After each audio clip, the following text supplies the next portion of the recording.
এখানে রেডিয়েটর, ঠিক আছে, radiator, cooling fan, radiator, pressure cap, এখানে দুটো ভাল্ব থাকে, upper hose pipe, lower hose pipe, water pump, ঠিক আছে, থার্মোস্টেট ভাল্ব। এই কটার নাম জানলেই তো হয়েছে, তাই না?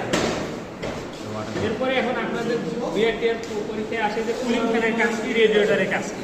কুলিং ফ্যান কি, যখন এটা ঘুরবে এটার ভিতরতে বাতাস যাবে, বাতাস গেলে এই পানিটা ঠান্ডা হয়ে যাবে। ঠান্ডা মানে গরম পানিটা এখানে এসে বসতেছে, ওই বাতাসে কি নিচে নামতে নামতে সে ঠান্ডা হয়ে যাবে, তাই না? তাহলে ওর কাজই হচ্ছে গরম পানি ঠান্ডা করা। ওই রেডিয়েটরের কাজও একই লেখা, গরম পানিতে কি ঠান্ডা করা, বুঝছেন? কুলিং ফ্যান রেডিয়েটর হ্যাঁ হ্যাঁ।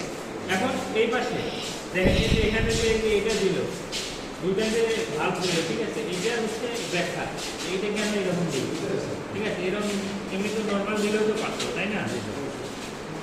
তাহলে এটা হচ্ছে ব্যাখ্যা। আমরা যে এখানে পানি রাখতে মনে করি পানিকে যখন আমি